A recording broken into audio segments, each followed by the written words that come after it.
Баршаңызға сәлем. Менің каналыма қош келдіңіздер. Бүгін сіздерге осындай сүзбелі сушкидің рецептісін ұсынатын боламын. 300 грамдай ұнымызға бөлме температурасында еріген 250 грамм сары майымызды салып, жақсылап араластырамыз. Үстіне қопсытқышымызды салып, тағы да араластырып шығамыз. 150 грамдай қаймаққа тұз, 3 ас қасық шекеріміз салып, жұмыртқаның сарысын салып, жақсылап араластырамыз.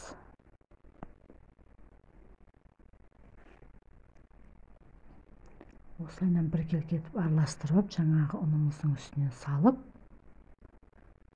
қамыр елеп, осындай жұмсақ қамыр шығады.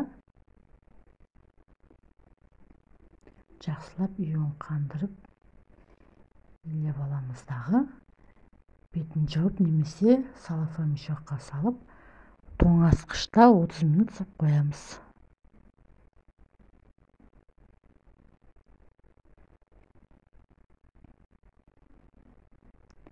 Салмасына енді 300 грамдай сүзбе, 1 ас қасық крахмал, 3 ас қасық шекерімізді салдым, жұмыртқаның ағын салдым.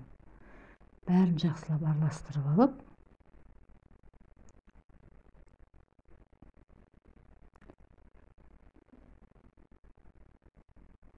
осымен салмасы дайын. Енді 30 минут болды. Міне тестамызды крахмалдың көмегімен екі бетіне сеуіп жайып шығамыз. Бір тегістетіп жайып шығамыз.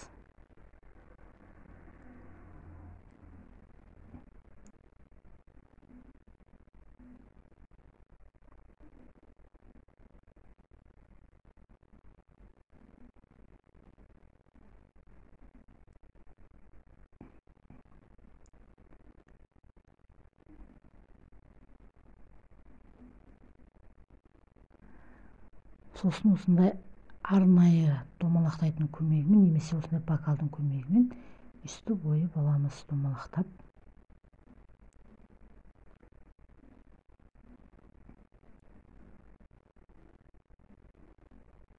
Осылайынан домалақтап ойып алып,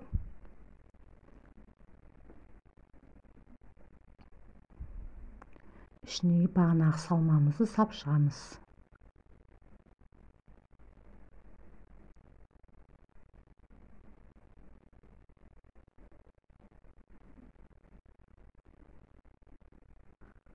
Осылайынан екі бүктеп табамызға саламыз.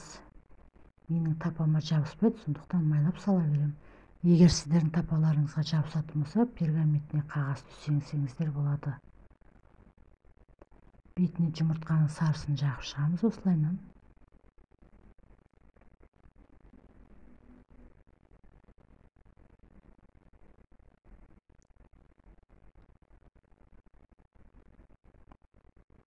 Және шанышқының көмегімен тегістеп шығамыз.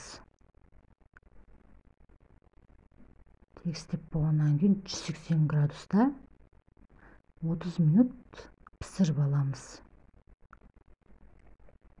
Міне сушкиіміз дайын болды. Видеоны соңына дейін көріп, каналыма тіркеліп кетіңіздер.